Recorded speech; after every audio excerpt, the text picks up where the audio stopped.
Nagira ngo mbabwire dufite abantu b'urubyiruko birirwa bagenda ubona bakeye bambaye inkweto nziza, amapantaro, imisatsi rwose ubona bayikoze, bafite udutelefone twiza kandi bakira abanyeshuri. Undi wajya kubona ukabona aturutse aha arazamutse agiye Kimironko yagera agatega moto, yatega moto akaza mu mujyi akagenda n'amaguru, bose baba bagenda nk'abamisi. Nta mukobwa ukigenda bisanzwe, reka da, bose bagenda nk'abafite umurongo babaciriye bagendaho, bisetsa kimwe, intoki ubona bazifata kwa kundi ko kuri televiziyo. Ariko ninde wavugiye ko igihugu cyose cyaba abamisi? Hagomba kubamo n'abantu bazajya mu ngo bakaba ba mama. Mutazagira ngo muzabaho gutya gusa mugenda nk'amashashi yo mu kirere. Ejo bundi hari umumisi uherutse kuvuga, aravuga ati ibi bintu ngiye kubivamo nishakira umugabo. Hari umuntu umwe ufite umwana ukomeye. Icyo nagira ngo mbabwire ngiki, tutagiye no mu bintu bya kure, ni byiza rwose kuba nk'isha yizituwe, kumva ufite umudendezo wo kujya ushaka, kugenda mu buryo ushaka. Ariko mukwiye kumenya ikintu kimwe, dufite n'abantu bavuga amagambo meza. Ubu hano hari abakobwa bahicaye, iyo bicaranye n'abasore, reka mbabwire, naje kuvumbura yuko abantu b'abanebwe aribo bantu bagira amagambo meza mu kurambagiza. Ubushakashatsi bwanjye muzambwire niba naribeshye, kuko buriya umuntu ukora abura n'umwanya. Umuntu ukora ajya kutereta yarushye, yarangiza ati narinje, umukobwa ati se waruzanye iki?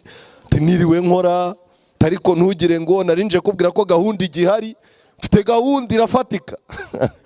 Yarangiza agahita avuga ati ariko rero ndumva nananiwe uyu munsi, hari ikintu nikoreye kindusha ibiro. Muramuke. Umukobwa ati ubwo se uvuze iki?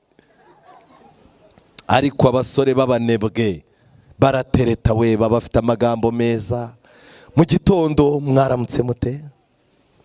Urumva uri bubashe kubyuka? Atabyutse suri Imana. Umunebwe saa sita aba yaguhamagaye ko nta kandi kazi afite ze. Sheri wanjye umeze ute? Ubu wabashije kurya? Bon appétit niwe wabibonye. Hari ubwo ari bubizane niba wabibuze.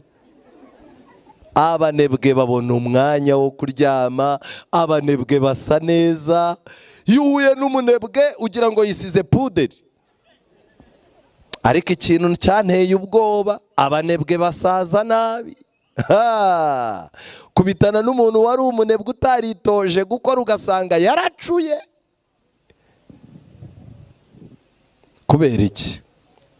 Inshuti zanjye, nubwo muri amabuguma azituwe, nta migozi runaka mufite, nta kintu kibaboshye, muba mugomba kumenya ko iminsi mwitwayemo mu bugoryi hari indi minsi muzabaho muboshye. Iminsi umuntu apfushije ubusa ari umusore, ibingana n'iyi minsi izakugaruka ukuze.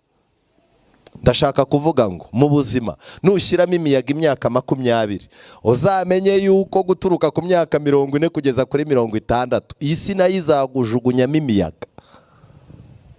Iminsi umuntu apfa n'aba ahagaze ingana n'iminsi azababara.